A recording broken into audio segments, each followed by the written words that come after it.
ಪರವಾಗಿ ಸಂಘಟನೆಗಳಲ್ಲಿ ನಮ್ಮ ಬೇಡಿಕೆ. ಯಾಕಂದರೆ ನಿಮಗೆ ಅರ್ಥ ಆಗ್ತದೆ, ಅದು ಭಾಳ ಸೀರಿಯಸ್ ವಿಷಯ ಇದೆ. 2,000 ವರ್ಷಕ್ಕೊಮ್ಮೆ ಹುತಾತ್ಮ ದಿವಸ ಮಾತಾಡ್ತಾರೆ, ಪೂಜೆ ಮಾಡ್ತಾರೆ, ಮನೆಗೆ ಹೋಗ್ತಾರೆ. ನಾವು ಅದ್ರ ಬಗ್ಗೆ ಎಂದೂ ತಗೊಳ್ಳೋದಿಲ್ಲ. ಇದೆಲ್ಲ ಬಿಜೆಪಿ ವರದಿ ಮಾಡಿದ್ದು ಅವಾಗ ನಾನು ಜರ್ನಲಿಸ್ಟ್ 86 ಆಮೇಲೆ ಅವಾಗ ಮೀಟಿಂಗ್ಸು ಏನಾದ್ರು ಅವಾಗ ಯಾವಾಗ ಡೀಟೇಲ್ ಇದೆ ಇರುತ್ತೆ. ದಯವಿಟ್ಟು ಅದ್ರ ಬಗ್ಗೆ ತಾವು ಗಮನ ಹರಿಸಿದ್ರೆ ಒಳ್ಳೆಯದು.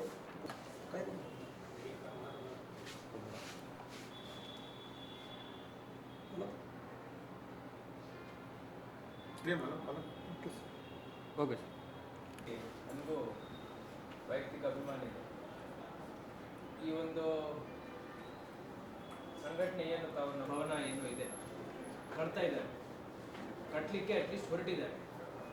ಸರ್ವೆ ಅವರಿಗೆ ಗಿಫ್ಟ್ ಇಟ್ ಮುಖಾಂತರ ಏನೋ ಸಿಕ್ಕಿದೆ ಅಂತ ಹೇಳ್ತಾರೆ. ಆ ಫೈಲ್ನು ನಾವು ಓದಿದ್ದೀವಿ.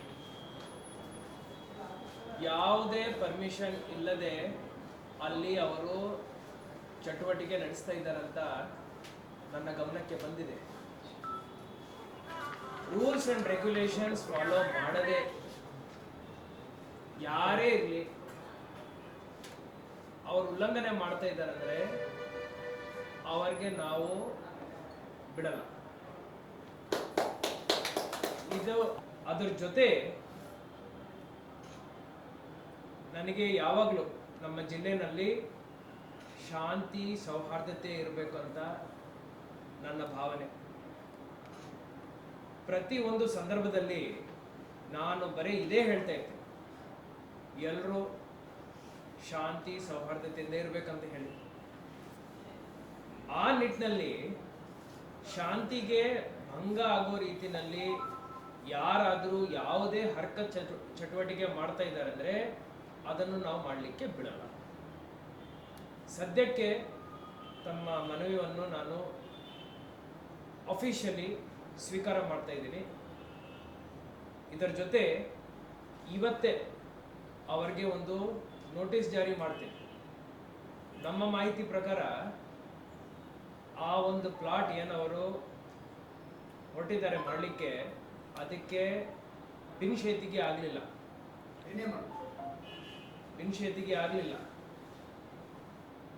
ಇಮಿಡಿಯೇಟ್ಲಿ ಅವ್ರಿಗೆ ನೋಟಿಸ್ ಜಾರಿ ಆಗಬೇಕು ಇವತ್ತೇ. ಆ್ಯಂಡ್ ನಾವು ಪರ್ಮಿಷನ್ಸ್ ಎಲ್ಲ ಡಾಕ್ಯುಮೆಂಟೇಶನ್ ನಾವು ನೋಡೋ ತನಕ ಅಲ್ಲಿ ಯಾವುದೇ ಹರ್ಕತ್ ಮಾಡಲಿಕ್ಕೆ ಅವಕಾಶ ಮಾಡಿಕೊಡಬಾರದು. ಇಷ್ಟು ಎಲ್ಲರಿಗೂ ನಮಸ್ಕಾರ. ಇವತ್ತು ಬೆಳಗಾವಿ ಜಿಲ್ಲಾಧಿಕಾರಿ ಕಚೇರಿಗೆ ವಿವಿಧ ಕನ್ನಡ ಪರ ಸಂಘ ಸಂಸ್ಥೆಗಳು ಬಂದು ಒಂದು ಮನವಿ ಕೊಟ್ಟಿದ್ದಾರೆ. ಒಂದು ಸಂಘದ ಮುಖಾಂತರ ಹಿಂಡಲ್ಗ ಗ್ರಾಮ ಪಂಚಾಯಿತಿ ವ್ಯಾಪ್ತಿನಲ್ಲಿ ಒಂದು ಸರ್ವೆ ನಂಬರ್ 8/4ರಲ್ಲಿ ಒಂದು ಕಟ್ಟಡ ಕಟ್ತಾ ಇದ್ದಾರೆ. ಅದು ಅನಧಿಕೃತ ಕಟ್ಟಡ ಅಂತ ಹೇಳಿ ಅವರು ನನಗೆ ಮನವಿ ಮಾಡಿಕೊಂಡಿದ್ದಾರೆ. ಇದರಿಂದ ನಮ್ಮ ಜಿಲ್ಲೆಯಲ್ಲಿರುವಂಥ ಕನ್ನಡಿಗರ ಹಾಗೂ ಮರಾಠಿ ಭಾಷಿಗಳ ಮಧ್ಯ ಒಂದು ಸಂಘರ್ಷ ಸೃಷ್ಟಿಯಾಗಬಹುದು ಅಂತ ಹೇಳಿ ಅವರು ನನಗೆ ಮನವಿ ಮಾಡಿದ್ದಾರೆ. ಈ ನಿಟ್ಟಿನಲ್ಲಿ ನಾವು ಇಡೀ ಕಡತವನ್ನು ಓದಿ ಆ ಜಾಗದ ಮೇಲೆ ಏನು ಕಟ್ಟಡ ಕಟ್ಟಲಿಕ್ಕೆ ಆ ಸಂಘದವರು ಹೊರಟಿದ್ದಾರೆ ಅದಕ್ಕೆ ಯಾವುದೇ ಪರ್ಮಿಷನ್ ಇಲ್ಲ ಹಾಗೂ ಅದು ಬಿನ್ಶೇತಿಗೆ ಆಗಲಿಲ್ಲ ಅಂತ ಹೇಳಿ ನನ್ನ ಗಮನಕ್ಕೆ ಬಂದಿದೆ.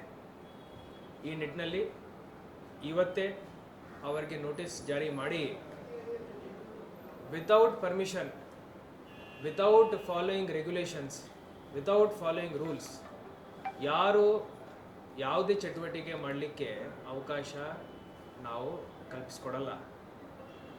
ಅದಲ್ಲದೆ ನಮ್ಮ ಜಿಲ್ಲೆಯ ಹಾಗೂ ನಮ್ಮ ಬೆಳಗಾವಿ ನಗರದ ಶಾಂತಿ ಸಹಿಷ್ಣುತೆಗೆ ಯಾವುದೇ ಧಕ್ಕೆ ಆಗದಂತೆ ನೋಡ್ಕೊಳ್ಳೋ ಜವಾಬ್ದಾರಿನೂ ಜಿಲ್ಲಾಡಳಿತದ್ದು ನಮ್ಮದು ಆಗುತ್ತೆ.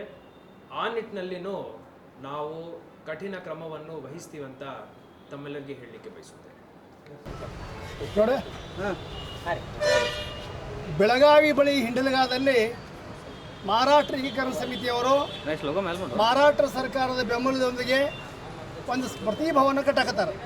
ಸ್ಮೃತಿ ಭವನ ಅಂದ್ರೆ 1986ರ ಸೀಮಾ ಲಡಾಯಿ ಗಡಿ ಚಳವಳಿ ಕಾಲಕ್ಕೆ ದೊಡ್ಡ ಪ್ರಮಾಣದ ಹಿಂಸಾಚಾರ ನಡೀತು. ಮಾರಾಟದಿಂದ ಸಾವಿರಾರು ಶಿವಸೈನಿಕರು ಬಂದರು. ಬೆಳಗಾವಿ ತುಂಬ ಕನ್ನಡ ಶಾಲೆ ಪತ್ರಿಕಾಲಯದಲ್ಲಿ ಬೆಂಕಿ ಹಚ್ಚಿದರು. ಪೊಲೀಸರು ಸುಡು ಪ್ರಯತ್ನ ಮಾಡಿದರು. ಬೆಳಗಾವಿಗೆ ನೀರು ಪೂರೈಸುವಂಥ ಕೊಳವೆಗಳನ್ನು ಒಡೆದ್ರು, ಅದರ ವಿಷಪ್ರಾಶನ ಮಾಡುವಂಥ ಕೆಲಸಗಳಿಗೆ ಕೈ ಹಾಕಿದರು. ಈ ಸಂದರ್ಭದಲ್ಲಿ ಹಿಂಡಲಗ ಪಂಪಿಂಗ್ ಸ್ಟೇಷನ್ ಬೆಂಕಿ ಹಚ್ಚೋರು ಸುಟ್ಟರು. ಸುಡು ಕಾಲಕ್ಕನ ಅಂದಿನ SP ಆಗಿದ್ದಂಥ ಕೆ ನಾರಾಯಣ ಸಾಹೇಬರು ಆ ಗೋಳಿಬಾರಕ್ಕೆ ಆದೇಶ ಮಾಡಿದಾಗ 9 ಮಂದಿ ಸತ್ತರು.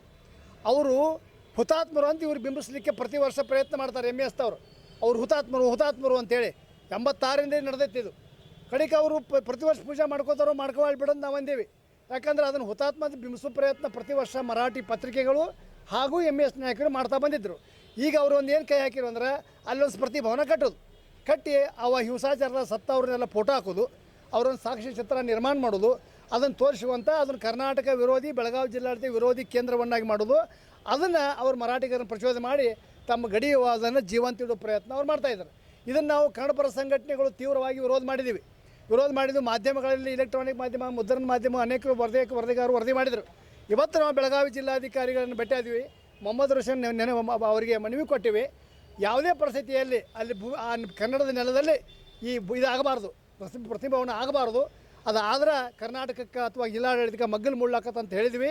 ಅದಕ್ಕೆ ಸೂಕ್ತವಾಗಿ ಪ್ರತಿಕ್ರಿಯೆ ಮಾಡಿದರು. ಮೊಹಮ್ಮದ್ ರೋಷನ್ ಸಾಹೇಬರು ಸೂಕ್ತವಾಗಿ ಪ್ರತಿಕ್ರಿಯೆ ನೀಡಿದ್ದಾರೆ. ಯಾವುದೇ ಪರಿಸ್ಥಿತಿಯಲ್ಲಿ ಆ ಕಟ್ಟಡ ಮೇಲೆ ಇಳಿದಂಗೆ ನಾನು ಕ್ರಮ ತೊಗೋತೀನಿ. ಇವತ್ತನ ಅವರಿಗೆ ನೋಟಿಸ್ ಜಾರಿ ಮಾಡ್ತೀನಿ. ಯಾವಾಗ 11 ಗುಂಟೆ ಖಾಸಗಿ ಜಮೀನು ಅವ್ರು ತೊಗೊಂಡಾರ ಅದು ಏನೇ ಆಗಿಲ್ಲ ಅದನ್ನು ಕಟ್ಟಕ್ಕೆ ಬರೋದಿಲ್ಲ. ಅದಕ್ಕೆ ಇವತ್ತು ಅವ್ರಿಗೆ ನೋಟಿಸ್ ಜಾರಿ ಮಾಡ್ತೀನಿ ಅಂತೇಳಿ ಮೊಹಮ್ಮದ್ ರೋಷನ್ ಸಾಹೇಬ್ರು ಇವತ್ತು ನಮಗೆ ಆಶ್ವಾಸನೆ ಕೊಟ್ಟಾರ. ಭಾಳ ಒಳ್ಳೆಯ ಪ್ರತಿಕ್ರಿಯೆ ಕೊಟ್ಟಿದ್ದಾರೆ. ಅದಕ್ಕೆ ನಮ್ಮ ಹೋರಾಟ ಈಗ ಆರಂಭಿಕವಾಗಿ ಯಶಸ್ಸಾಗೈತಿ. ಅಲ್ಲಿ ಯಾವುದೇ ಕಟ್ಟಲ್ದಾಗ ನಾವು ಮತ್ತೆ ಒತ್ತಡವನ್ನು ಇದ್ದೇ ಇರ್ತೇವೆ.